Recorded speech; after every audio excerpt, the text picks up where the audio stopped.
Good evening, and welcome to Navigating Your Turning Point, a podcast about recovery where we embrace multiple paths to recovery. Hello, I'm John, and this is my co-host, Jeff. Because we believe there's no wrong way to recover, John. Welcome to our first podcast. How exciting is this? Before we get started, we just want to touch base on a few ground rules that we follow here at Turning Point. John, what are some of the rules? Well, no triggering topics, Jeff. No war stories. Be respectful of each other and our guests at all times. Confidentiality to the guest's comfort level. And we also adhere to Turning Point's values of wellness. And what wellness means, we will explore the meaning behind that through future episodes. Awesome. So here we go. Our pilot edition, nothing more fitting than to talk about day one. That's our topic tonight. And so, John, can you kick us off a little bit? What is day one to you? What do you think that means? You know what? Day one has so many meanings. Personally, I'm a recovering alcoholic. Was it the first time I had a drink? Was it the first time I admitted that I was an alcoholic? Was it the first time I went to detox? Was it the first time I went to rehab? And I think it was a little bit of all of those. But for me, I think the first day that I went into rehab, because I had finally admitted that I had a problem and I had asked for help. And I lost my individuality that day. They went through my suitcase. They took everything from me. I couldn't have a phone. I couldn't have a wallet. I couldn't have money. My God, they even took mouthwash from me because it had alcohol content in it. And it was a little weird. I'm used to being a very independent man on my own, and all of a sudden now there's all of these ground rules. We had to be up, we had to do chores every morning, we had to make our beds, we had to eat at a certain time, we had to cook and clean in the kitchen. Ouch. And I had never done this. Sorry, I'm spoiled. I had people that did it for me, or I paid people to do it for me.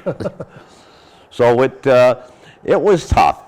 But that day one, getting through it, that first night, I didn't sleep real well in the rehab, and a lot of thoughts running through my head. And on day two, that's when the actual regimen began. Not that we're all about AA, it's just one of many tools in recovery. Mm-hmm. I went to my first AA meeting, and as most people there, I just sat in the back room like a quiet little mouse, and I listened, and I just listened. And I guess my hope was that I could walk out of there and take one little nugget with me for that day. Because now I felt I was with like-minded people who had walked a similar path, not the exact same path as mine, but we all ended up in the same place. Sure. So, that pretty much sums up how I started. And how about yourself, Jeff? What's day one mean to you? I think everybody in recovery has had some form of day one. I like how you put it. Day one could mean a lot of different things. Is it the first drink I had? Is it the first time I started recovery? Is it the first day I was hungover? Who knows what it meant, right? But for me, day one was humility. It was miserable. It was painful. It was me realizing that I not only caused a major issue in my life, but I caused a major issue in the lives of other people around me. Waking up in the hospital at 4 a.m. after a weekend bender that I put together, being rushed out of the hospital. Being rushed out of my own home to the hospital. My wife calling 911 because I really thought I was dying. And that was the moment in day one that I surrendered. It was when I just put it all out on the table to my wife, my mother, My children are a little too young. They don't understand, but they will at some point. And coming back from the hospital, I knew my addiction had gone to a level that I knew was only going to get worse, and something needed to happen. I didn't exactly know what yet. Through a course of series of actions, that's what brought me to Turning Point a little over 2 years ago, and why I'm here today. And I couldn't be more excited than to be a host on their podcast, to be able to promote their brand and their story and their mission, and bring like-minded folks and guests onto our show and be able to really try to help others. And I think that's one of the reasons why I'm here now. Great story, Jeff. Great story. Did you admit to yourself at that point that you had a problem? Did you accept it? Did you say out loud that I'm an alcoholic? And did you seek any help? And if you did, what did you do about it? You know, that's an awesome question. I didn't accept it the first time around. I really didn't. I didn't want to accept it, but I knew I had a problem, but I didn't want to accept it. I accepted the fact that I had a problem up until this day. I knew I had a problem, but I didn't want to accept the fact that I needed to change something about it. I wanted to be able to keep that dark side about me to myself at all costs. It was my own little game, and it was vicious. It was a vicious cycle. But yes, I did seek help that next day, day 2, and went into a facility. It didn't wind up working out for me from a timing standpoint, but then I found a smart recovery program at Turning Point, and that's when I walked into the doors of Turning Point and met who we're going to announce in a little bit, who our first guest is tonight. And that's really when I flourished and began to understand my problem. But through a course of a few, mistakes and progress over perfection, I came to the realization that I ultimately accepted it and considered myself an alcoholic who needed a change. Great story, Jeff. Great story. It's very similar to mine and probably many of our listeners out there as well. Jeff, thank you for sharing. Next up, we will introduce our very first guest, Gerard. Gerard is a member, and he's more than that, at Turning Point. In fact, he has so many acronyms after his name, I can't even pronounce his title. But I will let him explain that when he comes out here. So please welcome G-Man, Gerard. So with that said, welcome to the show, G. Yeah, I'm excited. Can you share with everybody what your title is at Turning Point? I don't think John got it right the first time. I'm sure I didn't. Yeah, no problem. I'm the Peer Engagement, Wellness, and Resource Coordinator at Turning Point Recovery Support Center. Man in long-term recovery, what that means to me, coming up on 7 years, January 16th, my papa's birthday, my grandfather. So it's a special day for me, and every day's special in recovery, I ain't gonna lie. Could you just give us a little synopsis real quick before you get into the questions and the meat today about what Turning Point is and what it means to you, the center? Yeah, Turning Point is my second home. It means a lot to me. It means a lot to me. Needless to say. I don't know. Turning Point, to me, it was almost like it came to me. You know what I mean? Like, yeah, I work there. I'm also in recovery myself. But it was almost like everything, all the trials and tribulations in my life and everything I worked so hard to get to string those days together in that time in recovery, all that hard work.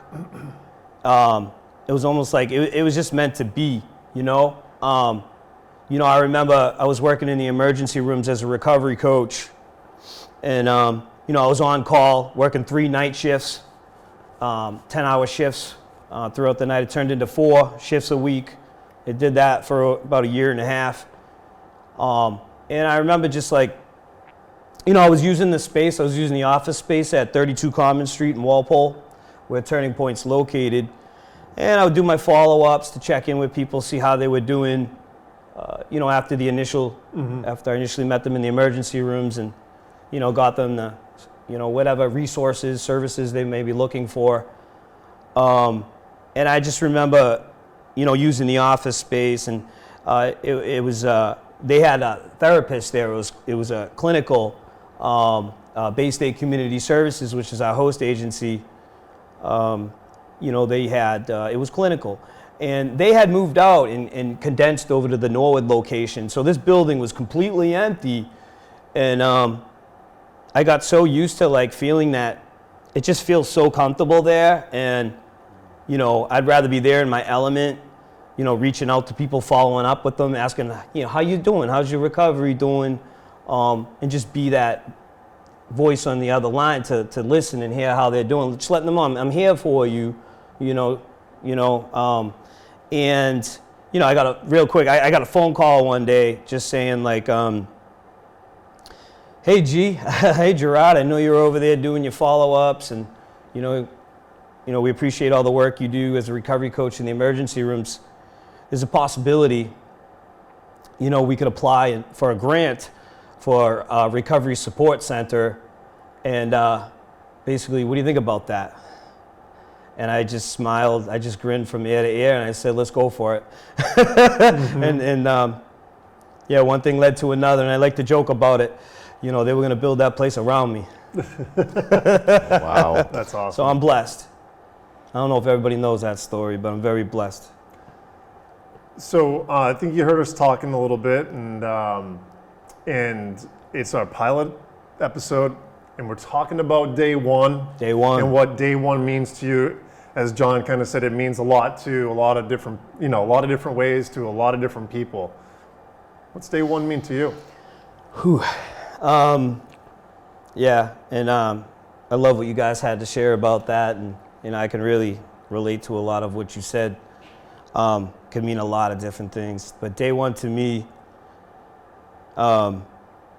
was just trying to break that cycle, because to me it was just like subconscious, just waking up every day, worrying how I'm going to get my fix, how I'm going to get through the day without becoming sick, and that it was really heavy, dragging all that shame and guilt behind me and making those phone calls to the dealers and whatever it took to go to work that day. So day one was, how can I break that cycle that I fell into, that trap of addiction, because it had me, it just had me. It had me by the throat, sorry, but so it was like, how can I break that cycle?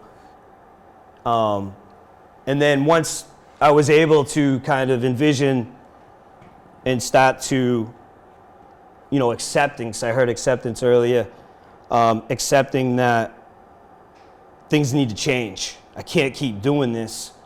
And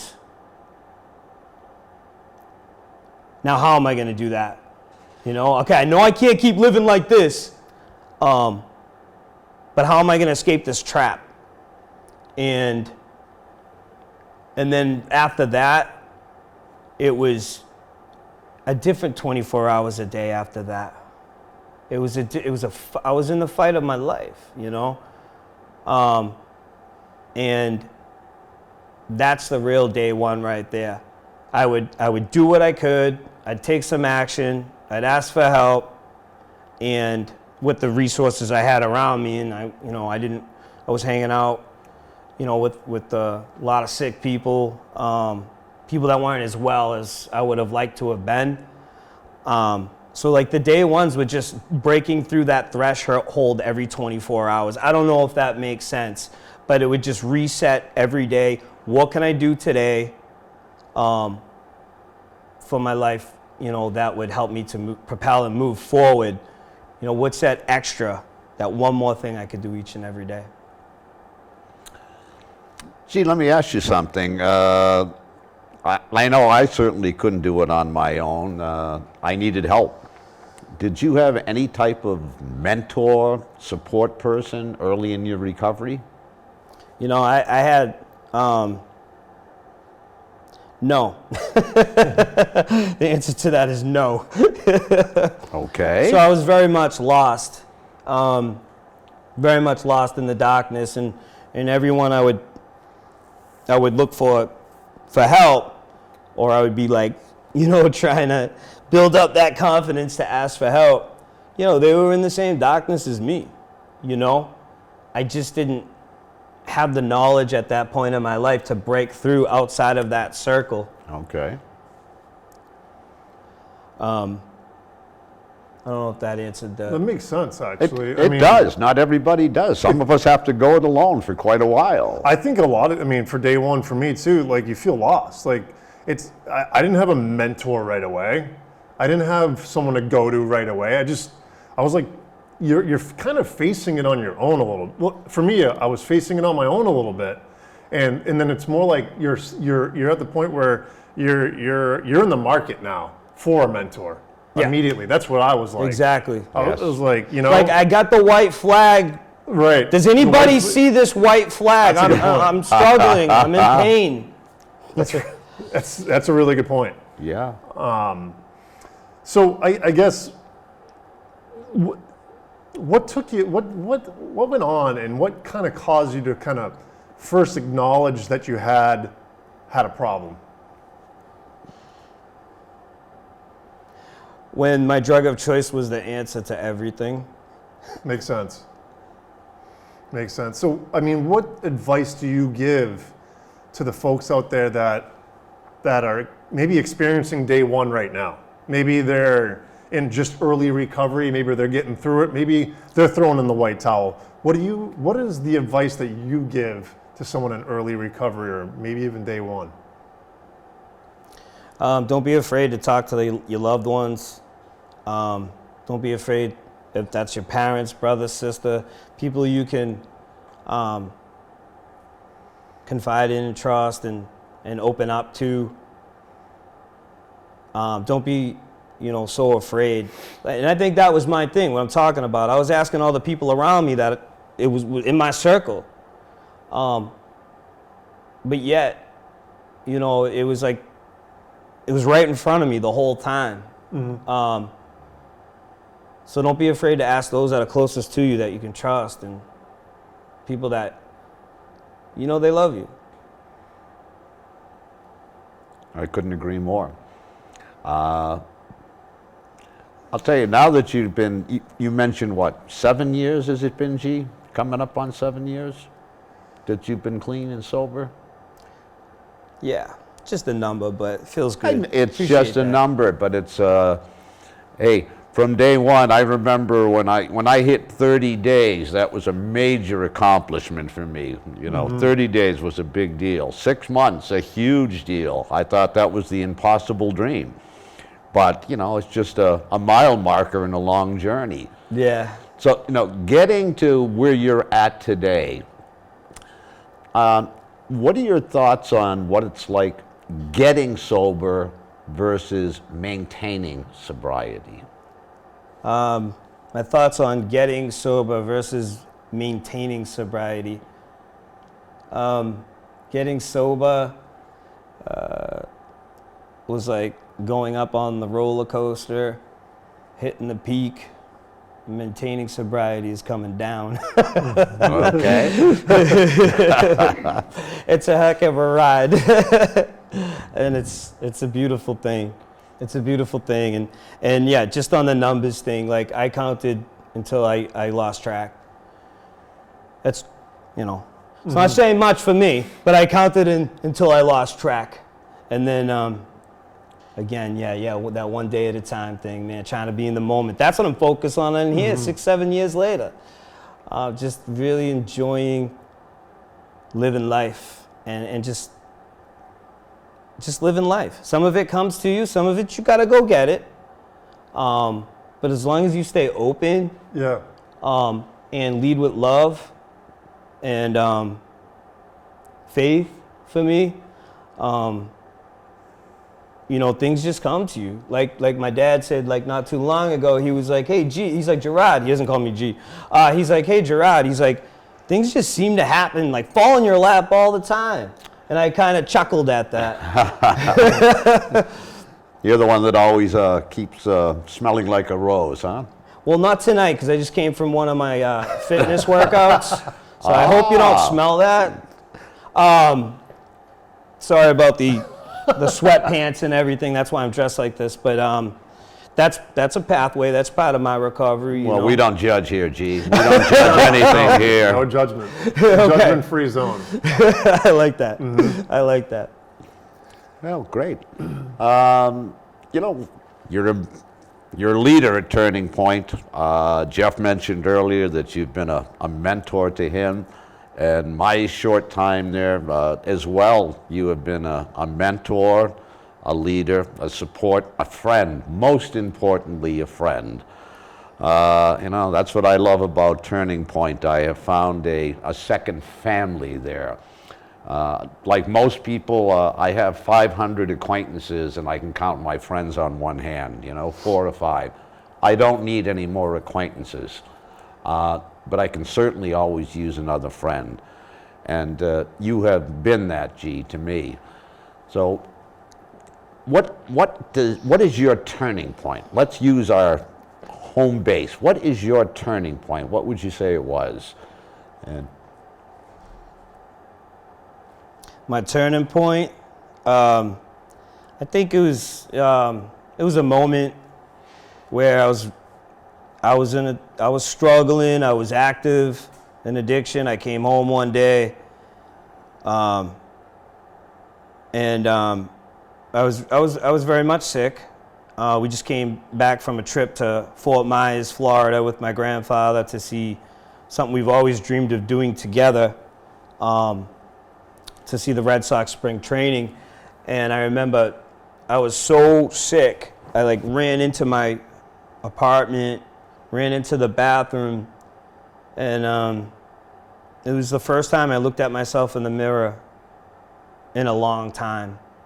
I don't know if people can relate out there, but you know, I hear stories like, you know, you can't even look in the mirror to shave in the morning because, you know, just that shame.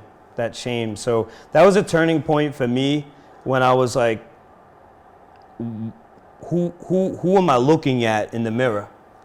Mm-hmm. Who is this person? Because I understand. Because deep down inside, you know, that wasn't who I was looking at in the mirror. So that was a big turning point for me. And you mentioned something earlier. And I appreciate all the kind words you said about me, but They're true. You're deserving. I appreciate it. I love people. I'm right where I need to be at Turning Point. Mm-hmm. When I was young, I was a debilitatingly shy kid. I was afraid of people. I was afraid of my classmates. I was afraid of the teacher. I was afraid of everything. I was afraid of my shadow. But I just love people, and I believe in people so much. And yeah, I have faith. You know, I want everyone to get it. I can't make them get it, but if I keep believing in them, and let them know that, my goal is to try to get people to ask themselves those questions, the right questions, like, you know, things like, is this lifestyle serving me? Mm-hmm. Is this what I want to be remembered for? Stuff like that, you know, like I want people to find their purpose, you know, and again, it's not, I can't do that for them, but they can, if I can get them to kind of look within the mirror like I did that day, that turning point, like just look at yourself in the mirror and be prepared to go to war, because it's going to take some time, right? Mm-hmm. You hear, you know, people, you know, you get lost and you know, you heard you walk 20 miles into the woods, it's going to take you at least 20 miles to get out. So be prepared to go to war. And you know, people, I don't mean to grind and struggle, and it doesn't all have to be a struggle and a grind, and don't beat the crap out of yourself, you know. You got to lead with love and stuff like that, but and you got to let go of some things as well, right? So it's a balance between all of that. Wow. So, G, I think we want to end with the thing that we want to ask everybody that comes on our show. What's one thing that you'll share with us today that you haven't shared before in any of your recovery meetings? Share us something unique tonight.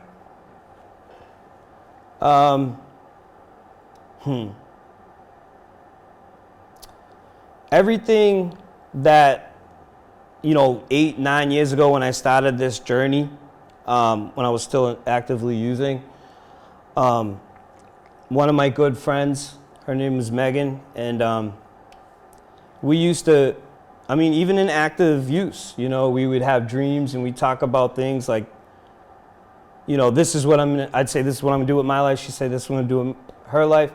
And like everything that I envisioned and hoped for, and I'll say with the grace of God and the community of Turning Point Recovery Center, and the determination, the open-mindedness, the willingness, the pain, a lot of pain, and but just not giving up. All of that and the multiple day ones that I encountered, I just continued to get up and fight and believe and believe and believe. And I can say that I've been able to do everything that I dreamed of and envisioned and more. And I don't know if I've ever shared that before. And it's, trust me, it's it's happened in ways I could never imagine. But if you keep, getting up and leading with love and know when to, that things, things will get better. Things will get better, even though sometimes you feel like it might not, and it feels like, feels hopeless. If you keep believing and you keep grinding, it will start to pay off. And everything I said I was going to do 8 years ago, I've done. And that's amazing to be able to say that. And I'm not done yet. But I want people to know that they can do the same thing. That's manifestation right there. Gee, thank you. Really, really thank you. Yeah. It was a great share tonight. You're an incredible motivator. You know what? You're one of the most authentic people that I know. In fact, you're so authentic that I think if you look the word up in the dictionary, your picture should be there. And I mean that from the bottom of my heart. Thanks. Thank you, John. Thanks, G, for being here. Appreciate it, G. Thanks so much, G. That was awesome. That was such a great share tonight. I'm so glad we had him for our day one. What are your thoughts on having Gerard tonight? I don't think we could have picked a better first guest, Jeff. I really don't. He gives hope to a lot of young people out there. I think important, the audience that we want to reach, it's not just people that have been in long-term recovery, but the young people that are out there in early recovery. We want to give them hope, and G gave them the message. He gave them the message. It's I like to use the old boxing cliche. It's not how many times you get knocked down, it's how many times you get back up and keep moving forward. Absolutely. He was there for me the day that I was shaking, opening the door to the Smart Recovery meeting I went to at Turning Point. I didn't even know what Turning Point was. I just knew that they hosted a Smart Recovery meeting. When I opened the door up, there's G, water bottle, welcoming me in, showing me where to sit down for the meeting. So he was there for me for my Turning Point day one. He's here tonight for our day one podcast. I thought it was a great show. It was great. So I think what we should have the audience understand, John, is how do they become members? How do they become a part of this at Turning Point? Where do they go? And I think one of the most important things that they should know is that this is totally free. There's no medical bills that you're going to get afterwards coming to Turning Point. How does one get started with Turning Point? Well, you can do what you and I did. I Yep. just showed up one day at the door. For best those way. that you don't know, it's at 32 Common Street in Walpole, Mass., right in the center of town. Or you can go to their website, which is turningpointrecoverycenter.org. Long words again, turningpointrecoverycenter.org. And sign up, and you can see we're on Facebook, you can see our calendar, agenda, and many activities. Again, just a brief thing, what Turning Point is not. We're not clinical, we're not a rehab, but we are a community-based recovery center. And one of my loves that helped me is the activities, Turning Point past and present activities. We have fun. I mean, we play games. We played softball. We had karaoke night. We played kickball. We have a cornhole tournament going on right now. And it's a place to bring the family, too. It's a place to bring the family as well. I brought the kids down. We've done Halloween parties there. We did a movie one night, too, at the church next door. It's just been a great community.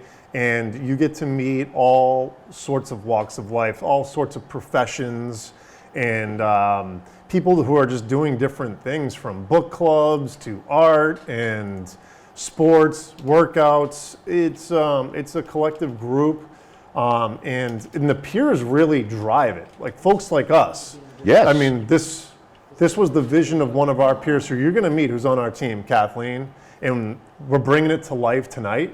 And I just want to say thank you to all the listeners tonight. This is going to be the first of many to come, and a lot more shares to go. So we're just getting started. We're just getting started, buddy. All right. All right.